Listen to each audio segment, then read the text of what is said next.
Welcome to a special episode of 48 Hours Postmortem. I'm your host, Anne-Marie Green, and today we are taking you behind the scenes of a new true crime series from our colleagues at the Free Press.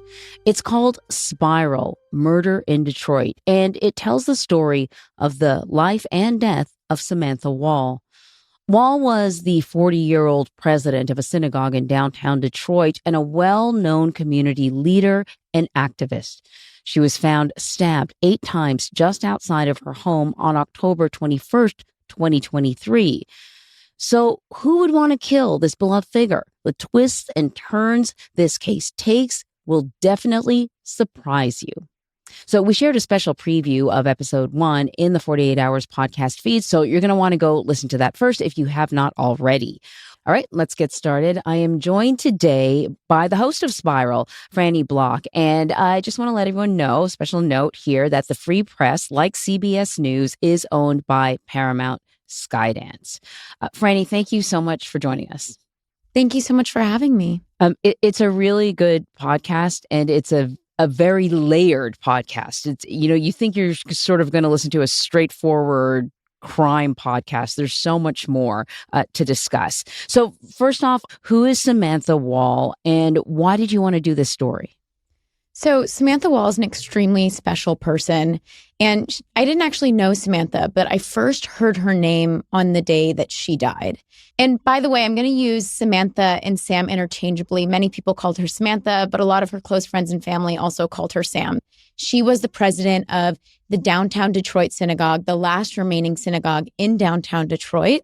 And she was killed 2 weeks to the day after October 7th, 2023, the day that Hamas terrorists stormed southern Israel, killing 1,200 people, taking 250 people hostage. It was a really scary, vulnerable time for Jews all over the world.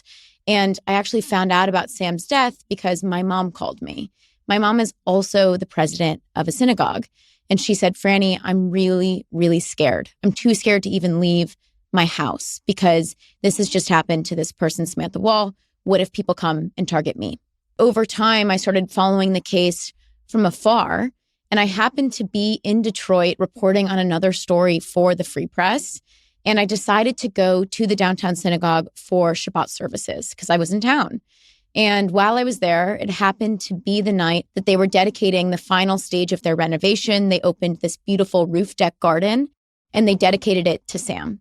And that was really when I started to learn what an amazing and special person she was, the legacy that she left, and how much she did for the Jewish community of Detroit. And I continued to pursue the case from there, connecting with her family and starting to uncover more details about the investigation into her death.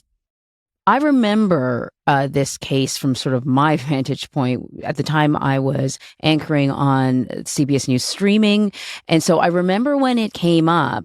And it's true, it happened not too long after the October 7th attacks. There was a real concern in this country that there was going to be some sort of spillover and that this could be a hate crime, an anti-Semitic crime. Very quickly, it seems like police discounted that. They said, no, it's not. So you're absolutely right. Within 2 days, the police held a press conference and they all but ruled out the possibility of a hate crime. I asked Captain Matthew Bray of the Detroit Police Department about that. I said, how did you rule this out so quickly? And he basically said, we didn't rule it out as much as we didn't see any evidence pointing toward a hate crime. But they still had to sort of find a suspect. So let's sort of dig into the case and remind people of some of the facts, right? Can you give me kind of the basic timeline for October 21st, 2023? So what we know is that night, Samantha had come home from a wedding. She arrived home to her condo in Detroit at 12:30 in the morning. The next thing we know is because Sam had an ADT home alarm system inside her condominium, she had opened her back door and then closed it at 12:35 and again at 12:38. Sam's alarm system showed she never fully closed her front door. Then the next piece of information we get is that at around 1:24 in the morning, her ADT home alarm system goes idle, meaning it doesn't detect any more motion in her living room. Now, police in investigating this case believe Sam was still awake then and maybe just perhaps laying on her couch because she had been using her phone. She'd sent a few texts. She opened Netflix. Her phone then goes inactive at 1:35 a.m. The next piece of information we get is that at 4:20 in the morning, there's motion detected in her living room. And then the system goes idle again at 4:22, just 2 minutes later. And the next thing we know is Kevin Mull, Sam's neighbor, discovered her body outside around 6:20 in the morning. But the police believe that she was killed inside of her apartment because that's where the blood evidence takes them. There's pools of blood inside her apartment, in her living room, along the hallway leading outside. Okay, so we're going to get into a few more details when it comes to this investigation. So if you're one of those people who like to be completely surprised with every episode of a podcast, you might want to hold off listening to this particular podcast until you listen to the whole series. But if you're not, you want to know a little bit more, here we go.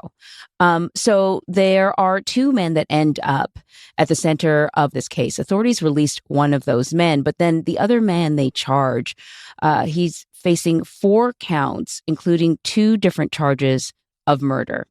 So why did police end up focusing in on Michael Jackson Bolanos as a possible murder suspect here? So the police really grounded their investigation in the video surveillance footage.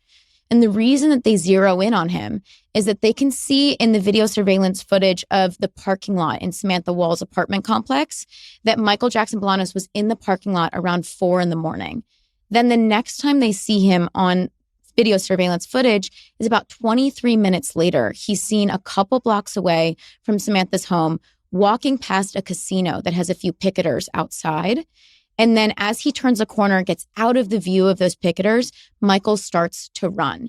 And just to remind listeners why this timing is significant, remember that Sam's ADT home alarm system had motion in her living room at 4:20, and then it went idle again at 4:22. So they were able to find his phone data as well, and they're able to match that phone data with the security camera footage data to confirm that this is, in fact, Michael on these cameras. And they see footage of him going into parking structures, seemingly going into cars, taking some things. Now, Michael is a previously convicted felon. He actually has prior felonies related to stealing from cars. Once they bring Michael in for questioning, they're able to search his girlfriend's apartment. That's where he'd been staying. They find his jacket, and they also find a backpack that he had on him. They test both of them, and they come back positive for Samantha Wall's blood. And that jacket had been washed, so we don't know how much blood originally was on that jacket. There's also a couple more bits of evidence that come out as well in the trial. Michael had made some suspicious Google searches. He had searched Black Light Sees What shortly after Sam had been killed, maybe to, check the black light for blood or something like that, if it was visible on clothing. And the other search he made was for a Detroit same-day passport. And this search actually happened shortly after the other suspect was reportedly released by the authorities. So the police start to build this case around Michael with all of this different evidence. But it's also really important to point out they don't have any direct evidence that Michael actually entered Samantha's home that night. Right. And they don't have a weapon, and they kind of don't really have a motive. And then there's this twist that I knew nothing about until I listened to your podcast.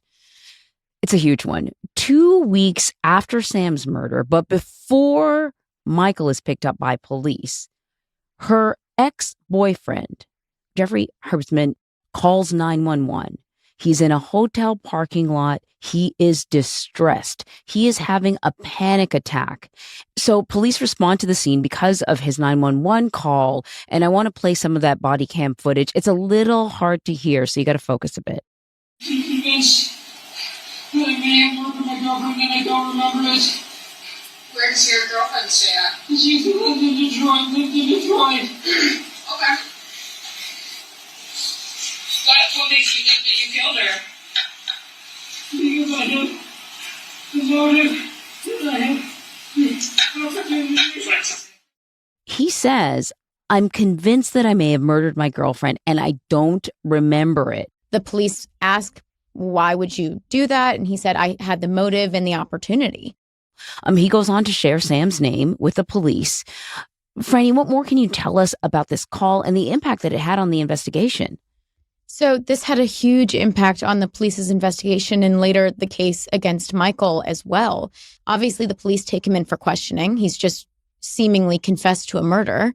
And slowly, Jeff tells us, because we were able to speak to Jeff actually for this podcast, that he starts to kind of question his own mind once he's in police custody, wondering, why did I do that? What did I say? Could I actually have killed Sam? And he's very confused.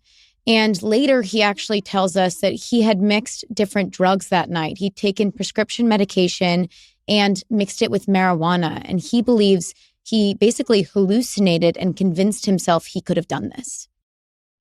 It was 4 hits of not super potent weed. It just something to take the edge off. Had been prescribed a higher dose than previous of the medication that I was on. And so I took that dosage, and I had asked my psychiatrist if it was okay if I smoked marijuana because it relaxed me. And in this case, it didn't relax. I don't know if it was the marijuana, but I was not relaxed. It didn't help. It was one of the most terrifying things that I've ever experienced, thinking that I had done something that's so counter to everything that I stand for and believe in and would ever want to do. And yeah, the idea that I was responsible was absolutely terrifying. And we actually called up an expert about this because I was very confused. I had heard of people making false confessions in an intense police interrogation setting, but I didn't know if that was possible to do if you weren't being interrogated. I'd never heard of that before. So I called up an expert, a guy named Alan Hirsch, and he actually told me that this is something called an internalized false confession. It typically happens in an interrogation setting, but it can also happen outside of an interrogation. And it's when someone convinces themselves that they may have done something and they didn't actually do it. And it's characterized by someone saying, I may have, I could have. So Hirsch tells me this sounds like a false confession, but at the trial, Jeff's testimony becomes a really big piece of it because obviously you hear him say, I think I murdered her. And that's a really hard statement to overcome. And by the way, I also do want to emphasize that police, they took Jeff into custody for about 3 days and they did let him go because they couldn't find any physical evidence tying him to the crime. So what was their relationship like and what was the breakup like? This becomes actually a really important question in the later case. And if you talk to Jeff, it sounds like they had a really nice relationship. They had a lot in common, but ultimately it sounds like some of Jeff's mental health struggles contributed to the end of their relationship. But the way he describes it, it was very amicable. Obviously, the defense tried to paint it in a very different light, and they ask Jeff a lot about jealousy. Part of the reason they do this and can do this is because when Jeff called the police and later in the body cam footage, the cop asks, why would you do this? And he says, well, I was upset with her for breaking up with me. So this does become a central question in the case. So Jeffrey Herbstman is released, and the focus is Michael Jackson Bolanos. He goes on trial in 2024, 8 months after Sam's death. And one of the biggest challenges for his defense, and the part that I found quite challenging too, is the physical evidence. You can maybe explain away a lot of stuff, but at the end of the day, he had her blood on his jacket. And that is the big challenge. How is that explained? So Michael actually did something unusual in a criminal case, and he actually took the stand in his own defense. And he basically told the jury a story that they had never heard before, which was, he said, I was in the neighborhood that night. He admits that he was actually doing things he wasn't supposed to be. He was breaking into people's cars that night and kind of taking some items and things like that and wandering around the neighborhood. He admits, I was in the parking lot. I was near Samantha Wall's apartment, but I didn't kill her. Instead, what happened was I saw her outside. She was found outside. I saw her outside on the sidewalk. I noticed this figure. I went over to the figure to see what was going on. I noticed it was a body. I bent down to check for a pulse. I realized that there was no pulse. And I realized that this was a dead woman, a dead white woman. And I'm a Black man standing outside in the middle of Detroit. So of course I didn't call the police and tell them. And that's the story he tells on the stand. Right. Frannie, let's play a little bit of sound of Michael's testimony. When I realized she was dead, I wanted nothing to do with the entire situation. I'm a Black guy out in the middle of the night breaking into cars, and I found myself standing in front of a dead white woman. That doesn't look good at all.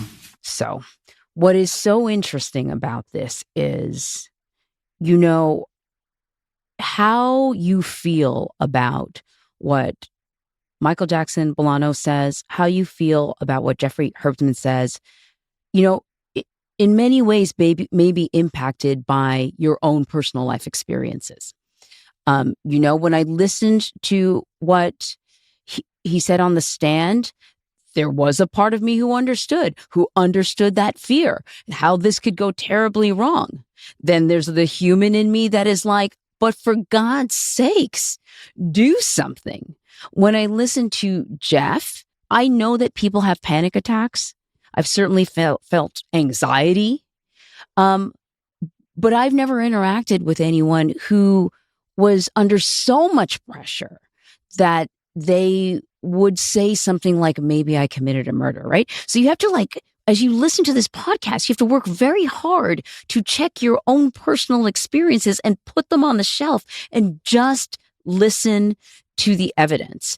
But you can't help but to sort of fold in a conversation about, you know, how you feel about policing, what the city of Detroit had been going through, what African-American community, minority communities, how they feel about whether or not the justice system is fair. And this is all, I mean, you explore all of this to a certain degree in this podcast. Yes. And that it was very intentional that as we were uncovering more about this case, we started to realize that so much about how you feel about the different suspects in this case, about how the justice system played out, in many ways, as you said, it's a reflection of our own life experiences. It's also a reflection of so much that's been going on in our society culturally. And so that was another element of this case that I think made it so important to tell. And as you said, you know, it's understandable. You know, Michael's story that he could have seen a body, that he could have been scared. I could understand that too. And so you could look at this case and say, well, that makes total sense. And he was just in the wrong place at the wrong time, which is what his defense says. Or you could look at this case and say, here's a man he has a history. He is a previously convicted felon, and he's got a murdered woman's blood on his jacket. And so it really, you know, there are two very different perspectives you can take on Michael's story. But then kind of at the center of all of this, right, is Samantha's family.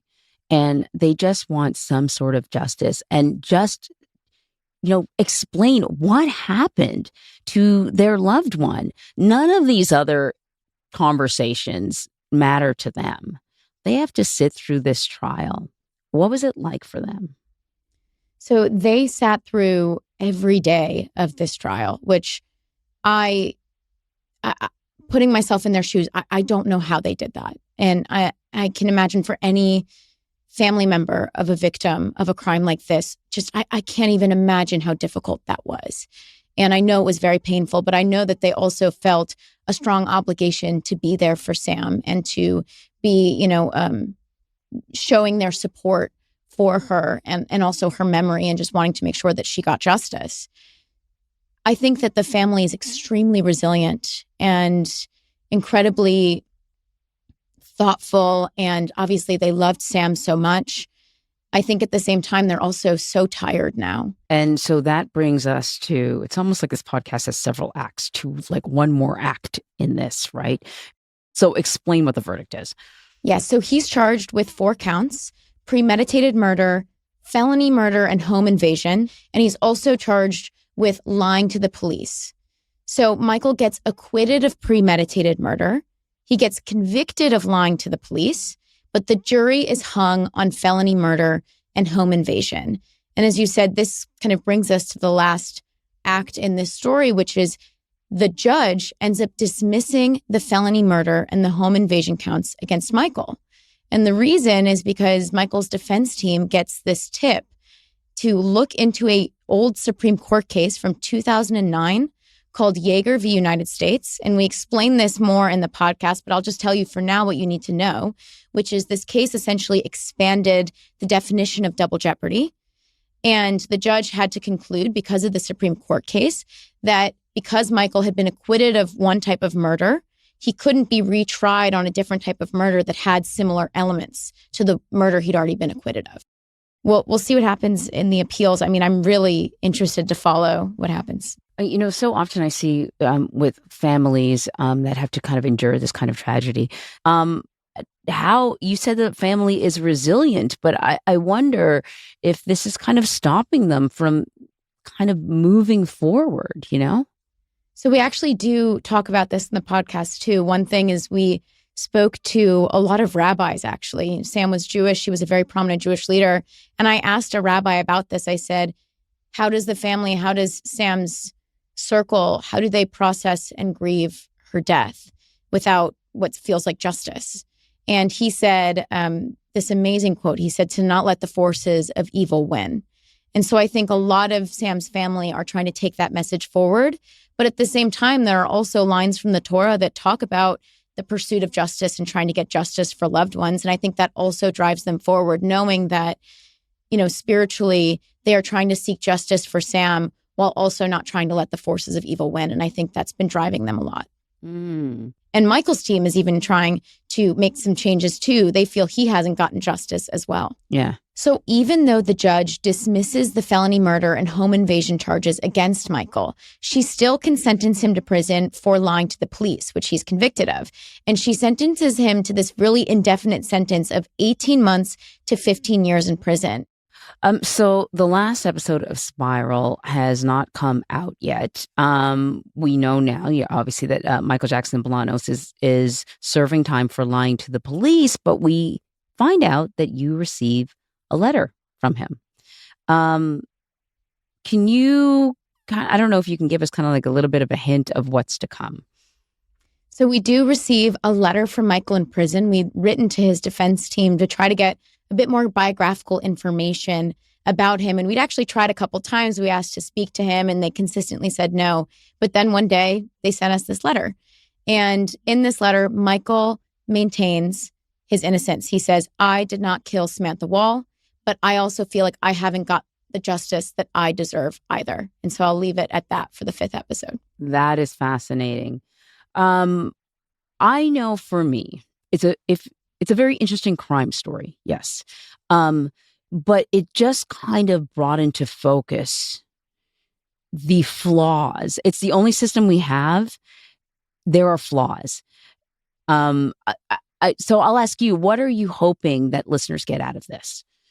Well, I think you hit the nail on the head. The last episode is called A Beautiful But Imperfect System. And it's exactly that sentiment. It's no matter how hard we try, no matter what we do in this system, there's this kind of very hard pill to swallow at the conclusion of this story, which is that no matter what we do, this system will not be perfect.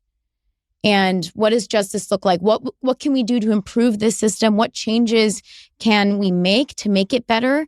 So I do hope that people talk about these big questions. But I would say overall, the really important takeaway I hope people take from listening to this story is the life of Sam, the way Samantha Wall lived her life, the values she lived by. She was a bridge builder. She dedicated her entire life to trying to bring different communities together. She was a leader in bringing the Jewish and Muslim communities together in Detroit. She was somebody who could sit across the table from someone who had totally different political views from her and still have an amazing in-depth conversation. It could be a debate. They could be going back and forth, but she wouldn't shy away from something like that.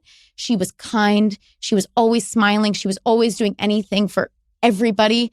And so my hope overall from people listening to this podcast is that they take something away from Sam's life, that they reflect in their own lives. How could I live a life more like Samantha Wall's? Oh, I love that. That's like a sort of a perfect final statement for this conversation. Frannie, thank you so much. Once again, I really enjoyed the podcast. Thank you so much for having me.